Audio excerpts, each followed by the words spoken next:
Hello and welcome back to Tits, Tums and All Things Mum. It is nearly time for Tits on Tour, so if you haven't already got your tickets, head over to Tits, Tums and All Things Mum on Instagram and click the link in the bio. Get your tickets. It's going to be an epic night out and I am so excited to see all of you there. Today's episode is with the lovely Nicole. How are you? Yeah, really good, thank you. Thank you for coming. You had a mission of a journey to get here today. Now that's the main thing. Yeah, accidents on the motorway, a long journey. So yeah, we're here, we can chill, we can chat, have a lovely time. Could you start by telling us a bit about yourself? Yeah, so I'm Nicole, as you said.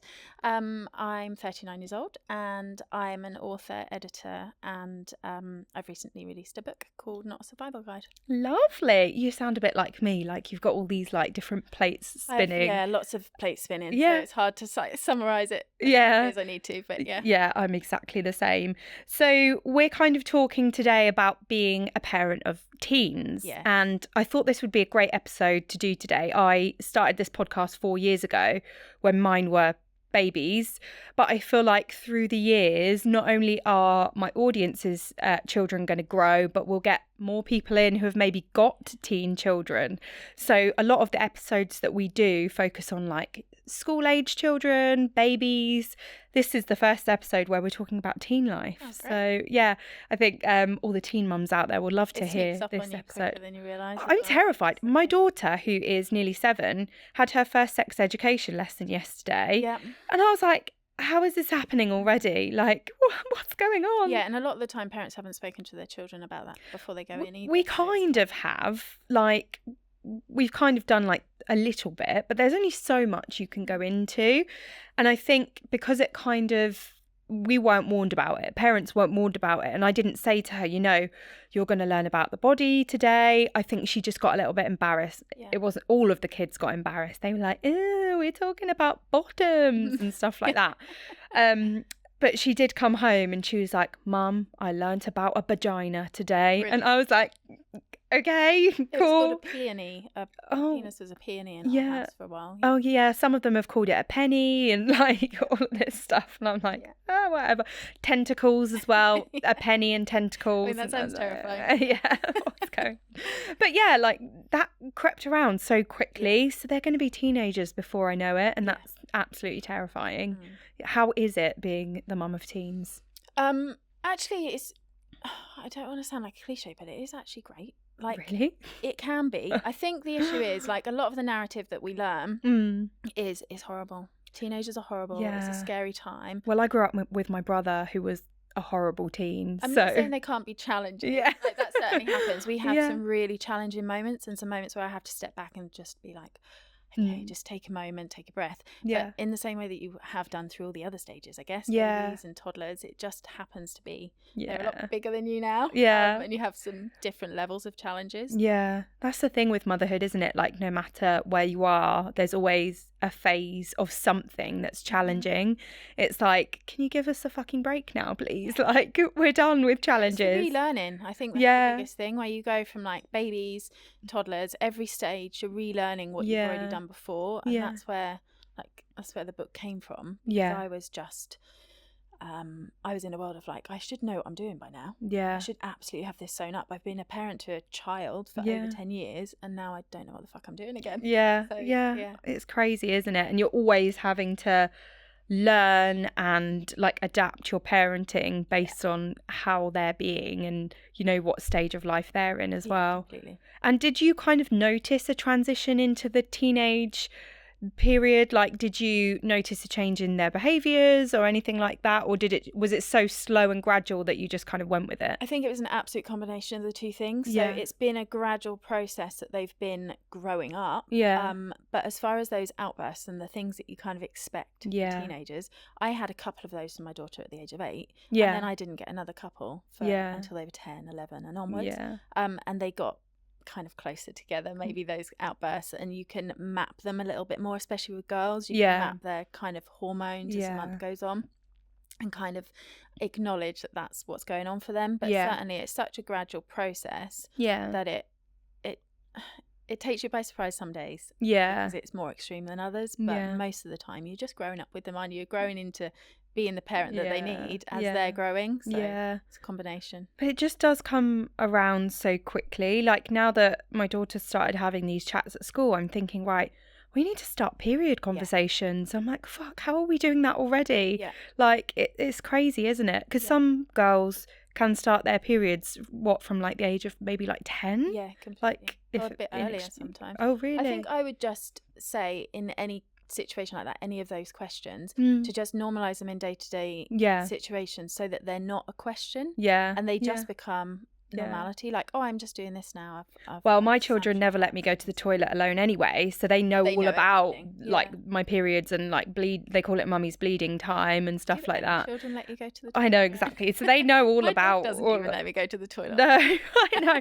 Even now when they're that little bit older, they still like will be in there watching me insert a tampon, and I'm like, this is great. This is lovely. It's great. Like, it's great. It is really great. I mean, it's not great at the time, but I mean, for like future, because even with my boy, it's nice that he's going to know that girls go through that. So if he has a friend or whatever who's maybe leaked, he can be like, like you've had a little My son leak. actually lent his jumper to a friend at school. Oh, that's put lovely. Around her waist. But because he's been educated and he understood that was what it was. Because otherwise it could be quite scary for both sides. Yeah, like, well, I don't want him to be like, ew, no, you've got blood on you. Like, I want it to be like a completely normal thing for him as well as for my daughter. So, but just I remember back when I was a kid and I started my period, we hadn't had those chats. No. And I hid it from my mum until the point when I couldn't anymore because I needed her to buy things for me. That I was like, I've started my period, like, and all my friends already had, so I knew what it was. But she just basically chucked sanitary towels at me and was like, "You okay? Cool. Okay, bye." And like that was it. There was no like conversation around it. But I hope there will be that now. You would think so. I think for a lot of people, when I've been talking to lots of parents of teenagers, that's still the case. Like people are still like scared. They're embarrassed to kind of talk to their children about the things that really need talking about. I don't know what it is in our family. We're just so open, and I think people do find it a bit weird. Like even with things like death, like people are always like, oh, he's not with us anymore, and I'm like, he's dead. Like we say the word dead, we say the word death, and people look at me like, are you mental? Like, and things like periods and stuff, and like we're a naked family as well. Like we're quite happy being naked in front of each other, and I'll be like, oh yeah, it's mummy's wobbly tummy, isn't it lovely? But some families still aren't like that. They're still very private, and kind of don't talk about things as openly. That's all well and good until a boy has a wet dream. Yeah. And then they can't come and tell you. Oh God, we've got to start talking about wet dreams soon. And that actually strikes people. That's not my job. That's my husband's job. Than the period I'll do the period chat. I'll do the birds and the bees. I'm not doing wet dreams. I'm sorry. That one's being handed over. I'm not doing it. Yeah. So yeah, I'd forgotten about wet dreams and the fact that I've got to do that as well. And like the masturbating chats as well. The fact that you've got to normalise it so that it doesn't become something. I had a friend whose daughter discovered her bits quite young and was having a little fiddle regularly, and she would do it in class. And rather than telling her off and be like, you can't do that, she had to like normalise it at home and be like, absolutely, you can do that in your bedroom, just make sure you wash your hands so you haven't got dirty hands when you're touching down there, make sure you wash them after as well. You can do that in your bedroom, but we don't do it in school, it has to be private. And she had to normalise that from such a young age. Like I've not had to think about that yet, but I think they get their sensations down there quite early. So now we're going to have to start talking about that too. Yeah. And again, I'd say pop it into conversations that's not about them. Yeah. So if you happen to see something on yours are a little bit young, but the slightly older children, watching scenes on the TV that make you feel a bit uncomfortable are actually really useful. I know it's that cringe moment of watching it with your parents for them. But actually sitting next to them side by side is really good because you don't have that direct eye contact and it's not as like scary for them. But watching scenes on TV that are kind of uncomfortable that you can explain, or what do you think of that? Or do you understand that? And how does that make you feel? Like that kind of conversation around kind of the lighter scenes, obviously nothing too extreme. But they can be a really useful way to open those conversations up without it being a direct conversation with them. I really need to like look into how to start introducing things like sex to them as well in a way that's more scientific than like everything else. But like it's inevitable. They've got friends that are older than them. They're friends with year sixes. They're friends with people who know what it's about. My husband's got a top that says something like, I'm not bald, it's a solar panel for a sex machine or something like that. And like my daughter said, like, what's sex? And I was like, no, not yet. I just need to look at how to like word it in a way that's age appropriate. Yeah, it has to be age appropriate, but I would always say just go in with the facts first. Yeah. Don't worry about your opinion on it. Yeah. Or kind of what they've heard from other places. I would just go in with a fact first and then add your family's kind of opinion and how you like to run things in your house. Yeah. It's always good to just back it up with that. Yeah, definitely. Oh, it's a minefield, isn't it? And like, I swear parents, when I was a teen, they just kind of left you to discover it on your own. Like, I remember finding out what a BJ was, and like I found that out in Just 17 magazine. Oh, did you? Yeah. Oh my god, that's hilarious. Striking. My friend, 17, I was much younger. Yeah, my friend just told me what a BJ is, and I said to my mum, like, Mum, I found out what a BJ is today, and she was like, what the hell? But like, that's something I would have liked to have found out before that. Yeah. So but I think you were just left to figure it out on your own. Or at that point maybe she could have been like, all right, what's your understanding? Yeah. And just completely normalise it. But no, they're just like, don't talk about BJ, like don't talk. Yeah. So hopefully now we can start to learn to be a bit more open. Yeah. But yeah, it's terrifying, isn't it? I'm guessing you're kind of over all of that part now, and they know about the birds and the bees. Yeah, we're through that. We had a very good conversation. Myself and my son had a really great conversation when he was 9, when he asked me what WAP meant, as in I nearly spat my tea everywhere.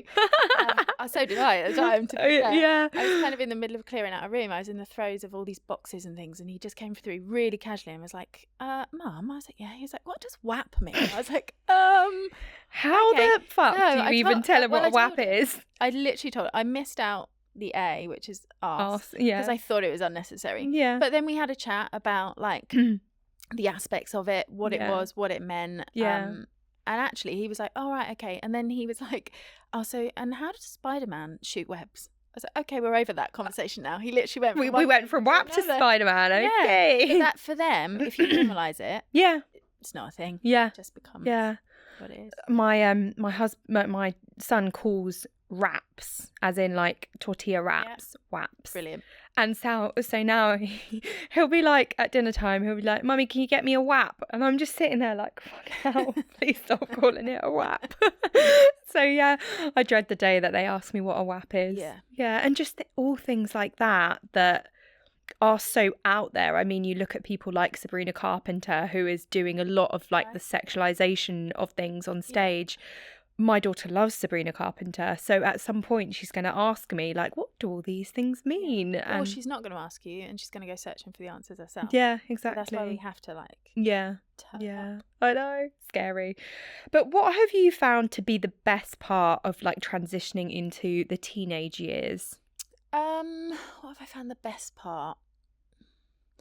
I would say it's been really fascinating watching them find who they are and kind of allowing them to have some independence has been great from a lifestyle perspective because they don't rely on me quite as much. Yeah. But to see them grow and navigate different situations has been a really nice time for us. That's lovely. And if they started like going out and things on their own now and stuff. Yeah, and I encourage it as much as possible, but I think at the moment the world is set up to make it feel like it's a really scary place outside the door. I'm terrified of it. Yeah, I saw a fact, or actually I watched a show, it was a Russell Kane show, and he stated a figure in that was if you leave your child outside at the bus stop, they could statistically stand there for 750,000 years without being kidnapped. Really? But I know from Ofcom statistics that 1 in 3 people, young people, have recently seen something harmful online. Yeah. So they're actually safer outside and going out and doing stuff than they are in. It's a fact. But we're so geared up to thinking that it's a scary place out there that we're not allowing them to do it. I had an attempted kidnapping as a kid. Someone tried to take me as a kid, and I think that sat with me now, and I'm like terrified of letting my children go outside. And even if we're just walking in like a park or whatever,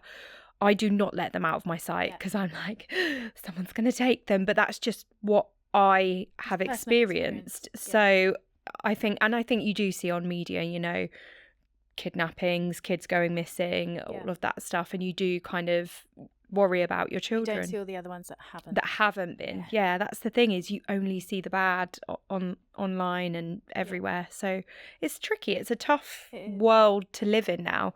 It was all probably happening back in the 90s when we were growing up, but we just didn't see it because we weren't on Facebook, we weren't on Instagram. So the only experiences we have of it is from ourselves, and I just was unfortunately one of the unlucky ones. So. And I don't actually think it's about not protecting them outside of the house either. I don't think they should necessarily be allowed to be feral and being out until whenever, without you knowing where they are. We're lucky we've got the technology that keeps them a little bit more in touch with us that we didn't have. But I think the misconception is they're safer at home when they're actually on YouTube or social media, especially as they get older. That is actually more detrimental to their health. Have yours got phones? They do have phones, but they don't have anything on them. Oh, like no really social cruel. Media? No, I'm not cruel. It's a good thing. No, but it's good, I've taken off everything. They don't even have a browser on their phone. See, I think I'm just going to buy mine like Nokia's, so that they like not a smartphone, because I don't want them to have the ability to download apps. Like, you can take all of that off though. You can take all of the browser off, all of the ability to download anything. So ours have WhatsApp. And they can phone. And that's it's like a phone. Boring. They it's don't like really use it that much. that's fine, because back in the day when we had phones, they didn't have any of that on. Like, I think the first phones to have stuff on were like Blackberries, and it took like 100 years to navigate to Facebook and like to write a message. It was like and you couldn't afford them, so I just had some crappy brick thing that you could only play Snake and make phone calls on, and that was fine. I love Snake. We need it to come back. It's great. But yeah, phones are really scary, and actually a lot of the harm that could come to our children is within a phone now, because back then, if you got bullied at school, it was left at the gates. If you get bullied now, it can continue while you're at home. So it's terrifying. Have you had to do all of the phone bullying chats and all of that stuff? Yeah, I've done all of that, but also I have, there's a couple of things that we agree on in the house, which is you can use your phone in the hall or not at all. So that means you can't use it in your bedroom, you can't use it in the bathroom, you can't like sneak away to do it. So I have some level of authority over it. Also, they know that the phones are mine, not theirs. So I'm entitled to check them and be on them. I don't tend to pry. I'll skim. And just check that everything seems okay and that there's nothing to be concerned about, either coming in or going out. And we've had lots of chats about photos, like you have to be really careful about photos and taking photos of yourself. All of those things that would be really tempting as a teenager. Honestly, if you think back when we were, what we would have done, what would have gone out. Like with webcams and things like Habbo Hotel, and what else was there? There was all sorts of weird things like that like when we were kids, like your parents just they probably didn't even know about. Like, I'm sure my parents thought Habbo Hotel was just an innocent game. They didn't realise that actually there was predators on there pretending to be teenagers and asking for photos and stuff. That crossover, wasn't it? Lack of education. But even now, the other day my kids were playing Roblox and someone started trying to talk to them on there.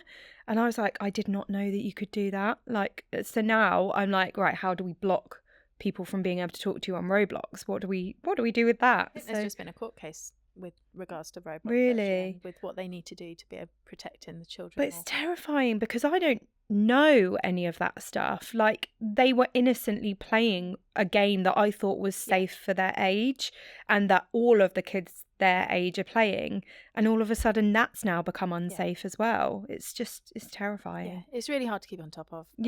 So all you can do is just keep researching and working out what they're doing. They soon go down an alleyway that you're not even knowing that they're down. That's the risk of it. I guess that's when they're a little more like out of your sight. Because now mine still want to be like look at this on me 24/7 or like mummy play it with me, whereas they'll get to an age where they're independent, they're wanting to go to their rooms and play on their tablets or whatever. So then you get to a point where maybe you don't know what they're doing. No, you wouldn't. It's terrifying. Yeah. Sneaky little. I've been there myself. I've been there. I know. Yeah. My mum thinks I was an angel child. I know otherwise. So I fully get it. But what have you found to be the hardest part to navigate through them becoming teens?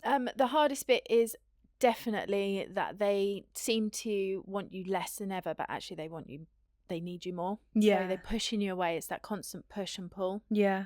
And that's quite tricky to manage. Yeah. I saw something that said it was because they have to think that you're stupid so that they leave the tribe. It's ancestral. Yeah. But whether or not it's that, or whether they just think I'm cringe, I don't know. But they will push and push you away. You know that they need you, and that's that constant balance of trying to support them. Yeah. And you know best, but you can't tell them that, because otherwise they'll be like, no, you don't. You haven't lived in my shoes. You don't live my life. And you can't see it from their perspective fully, but you can remember, and you can pull on stuff that you've experienced yourself. So that's definitely the hardest bit, because you still just want them. They're still just like your children. You want to hold on to them. You still want to like mother them as well. Like you want them to know that you're always there, but they don't want to come to you with like the sex chats and all of that stuff. I think I remember the exact moment that I pulled my mum back after having pushed her away, and it was when I broke up with my first ever boyfriend, and I was sitting in my room crying, and I was like, I'm so upset right now, but I can't go into my mum. So I text her and I was like, can you come here? And that was like the moment that I was like, no, I do need my mum. And then since then, like we've been close again. But I think you do just push them away, and just you think you can do it by yourself, don't you? But it's about keeping the door open. Yeah. Because they will have loads of days where they're like everything can be directed at you. Yeah. Because you're the closest person to them a lot of the time. So you'll take the brunt of it. Well, it's even now, like you're their safe space, like the tantrums, the lashing out, it's all at you. Yeah. But people try to tell you to take it as a positive, that you're the safe space. And I'm like, it's hard though, isn't it? This fat lip or this black eye is not because I'm the safe space. Yeah. So it's hard at whatever stage. And you've got your challenges now with them being teenagers. Yeah. But if you could give one tip to teenage parents or soon to be teenage parents going forward for surviving, what would it be? I would say, I'd first of all say don't see it as surviving a stage. I'd try and enjoy what you can through it. There are moments of enjoyment. There's loads of positive things about teenagers. Yeah. They are funny and innovative, and you'll see them start to grow into who they're going to become, which is great. But also I would, I'd consider from a practical perspective, I'd consider making a list of boundaries with whoever you're parenting with, or just for yourself, that is scenarios that may come up. So it could be whether or not they do their homework. It could be whether or not you're going to let them drink alcohol underage. It could be curfews, anything like that. Write up scenarios and give your answers while you're free in a really good headspace, without them in your ear, about what your answer is going to be. So set the boundaries at that stage, and then it gives you something to bear back on when things feel really intense, or there's a lot of anger or frustration or whatever is going on in your house, because it can, like, they do take up a lot of space. Teenagers take up a lot of room in your mind and physically in your house, like they're everywhere. So just make sure you have that list that you can dart back to and lean into, so that you keep it straight how it should be throughout. Love that, because I'm the soft parent. I would let them kind of get away with a lot more than my husband would, and we kind of butt heads with that quite a lot. Like he's like, oh, why are you letting them do that? And I'm just like, oh, just let them do what they want. So I think we do need to have those like boundaries set, so that I'm not just like, we can chat together, can't you, over a glass of wine or something. You can sit and have that conversation while you can just talk, just the two of you, and not have to make those decisions on the hop. Otherwise you're just eyeing each other like, don't do that. You're trying to talk through eye contact, and you're like, what are you talking about? It just doesn't work, does it? Amazing. So you've written a book about all of this, so we're going to head on to show and tell now. So Here is your book. So at what stage in your parenting journey did you write this? Were they already teens, or was it kind of in the lead up to teens? So I started the book whilst my son was already a teenager and my daughter was leaning into becoming one. Mm-hmm. So it was mainly triggered as she was leaving primary school. And that's terrifying in itself. Yeah, I just had this real stage of like overwhelm with it, and it felt like a grief. It felt like I was like, oh, that's the childhood done. Yeah. I'm putting it aside now. And for that to, like, I don't know, it was a lot. So, and there were different scenarios happening, and my son's behaviour was changing slightly naturally. Mm-hmm. And so I just started writing bits and pieces down and thinking, oh, actually, like, reflecting and thinking about how that had played out. And then I got into lots of conversations with other people that were in similar situations. I kind of had to find those people to have these conversations with, because it's not readily available when your children hit teenagers, as we said, like baby groups, toddlers, mums and dads at the school gates. You have that support throughout WhatsApp groups. I know they're a nightmare, but actually they are like they are a nightmare. But they are something that you lean into, and you can have these conversations. You can ask a question. Even if it's just keeping your head around what they need for the school trip. Like you've got some sort of support network. But at teenage years, just completely dries up. And you're meant to know what you're doing, supposedly. Ish. I didn't feel like I knew what I was doing. And I wanted to do a really good job, because that time of bringing up a teenager, I felt was really important to lead them into adulthood. And for my connection with them going forward. I don't want to bring up a child for 10 years and then have them get to teenagers and I completely fuck it up. And then I'm like, all right, bye then. That's done. And that's kind of how it felt. So that's where the premise of the book came from. Oh, I love it. So what kind of aspects does it touch on of bringing up a teenager? So it talks about some of the stuff that we've spoken about. So the tricky conversations is a big part of it. Boundaries, emotional regulation, so teaching your children how to regulate their emotions, and for you to some adults can't even regulate their emotions, let alone teenagers. This is it. And I spoke to lots of other people. So one of the things, because of the lack of support, I wasn't really hearing other people's voices about how they were feeling, other than teenagers are horrible. And I'm really keen to change that narrative. So it was a case of speaking to them about what their tips were, how they'd felt it was. Some of them were now grown up children, to try and kind of establish what were the common themes.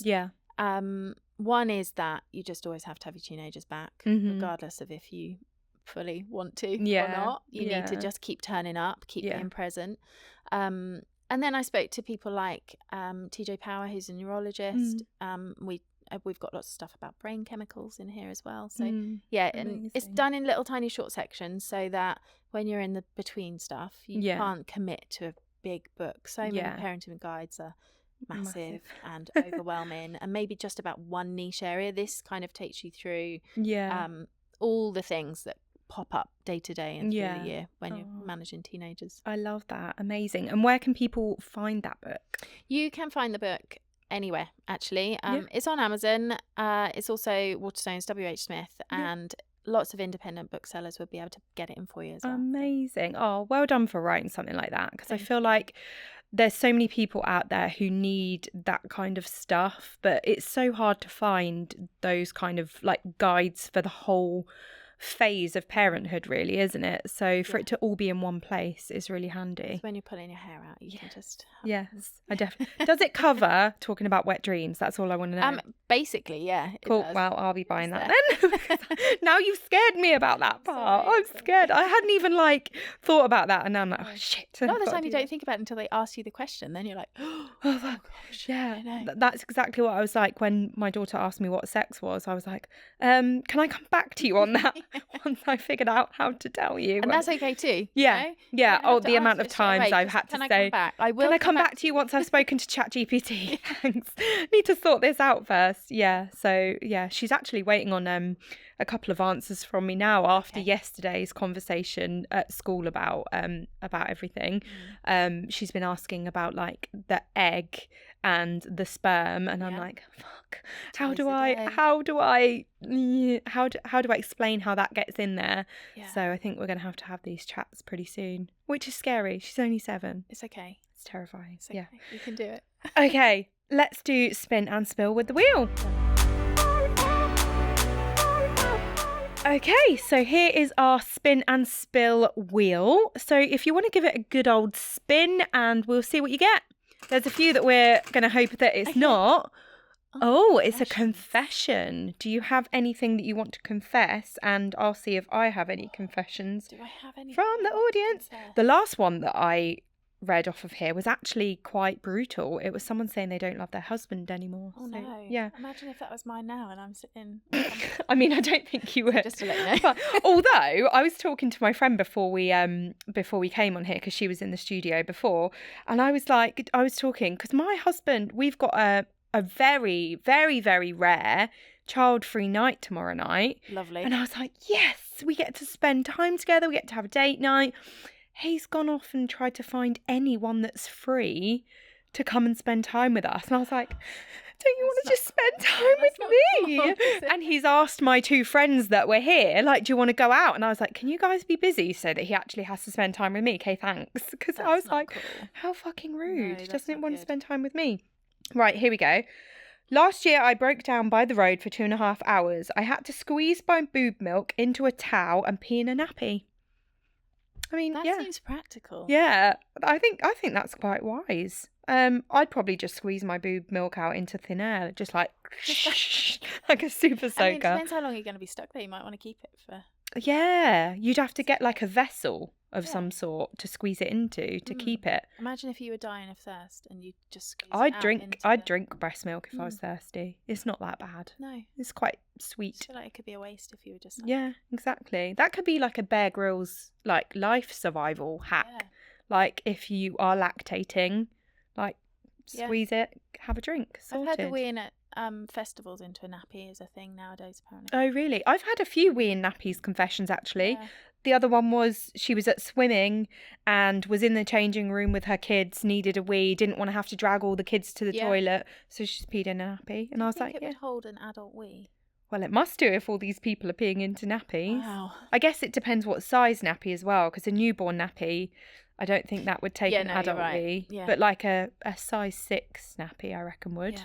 Because I've accidentally put my kids in normal nappies for swimming before, and they're just like... so yeah, I think they would. We're gonna head over and do Stroller Speedway. Hello, we are at Stroller Speedway. So, situation. Annabelle has done a poo in the pushchair. You're going out for the day, standard, put her in the pushchair, she's all ready, and then she does poo. Classic kids. Mm-hmm. So you've got to take her out of the pushchair, change her nappy, get her bum as clean as you'd like your own child. As you can see from the board, that is questionable for some people. Put a new nappy on her and put the nappy back on, slalom that way, touch my shoulder to finish. Any questions? No, it just feels like it's been a really long time since I changed a nappy, but we'll go with it. I'm pretty sure there were some people on here who hadn't done it for like 20 years. Okay, so I think you'll be all right. Good. So I'll give you a countdown and then we'll get going. So if you want to get her in a position where you're ready to go, and we shall go for it. But I can't take her out until you started. Not until I've started. Can I get my wipes prepped before you started? No, you got to leave them in. We don't want to cheat. Right, you ready? Yep. I'll count you down. 3, 2, 1, go. Oh, you've got lovely long nails. Oh, I have. They're too long. I'm going to get nails. Oh, I can't even get a wipe out. This is a terrible start. At least they don't come out like 10 at a time like they used to do. No, that is true. Do you remember that? Yeah, you used to I pull absolutely one and do remember that. Have like a trail of Come wipes. on then, Annabelle. What have you got for me? I did have to wipe a bit off her leg because it exploded out of the nappy. That is really nasty. I kind of remember using the technique of using the nappy to get... Oh yeah, no one's actually done that before, actually. It's wise. It's wise. Give that a go, see how we go.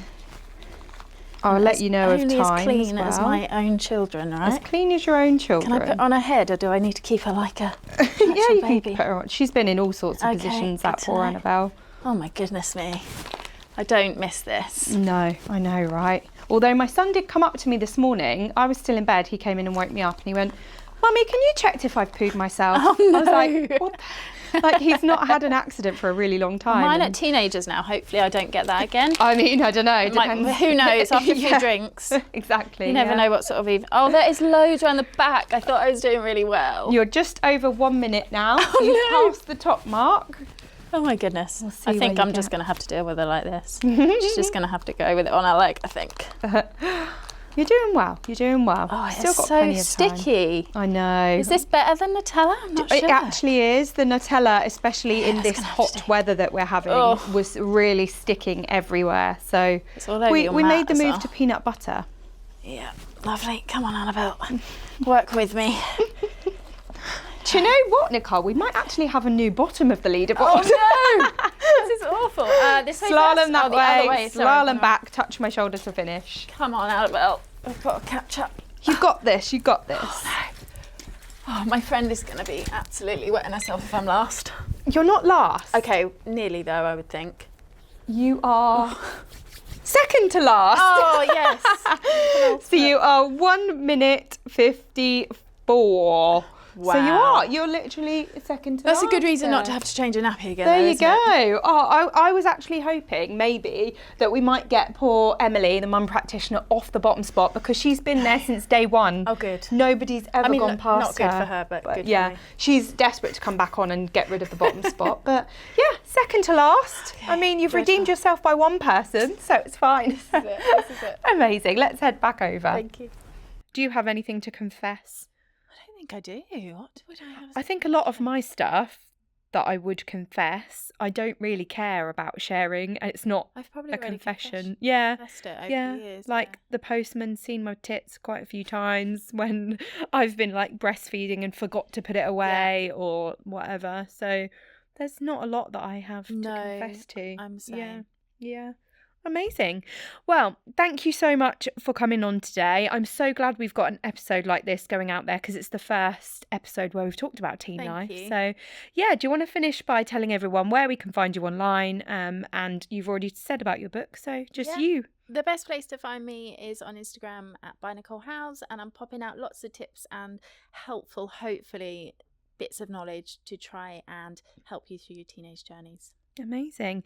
Thank you so much for battling through the traffic as well. Hopefully it's not too bad going back because it's sort of midday now. It's sunny now at least. Yeah, exactly. So thank you so much. Thank you. And thank you to everyone for watching and listening at home. Please do get your Tits on Tour tickets. Are you going to head down for Tits on Tour? Hopefully so. Amazing. It's going to be an epic night out.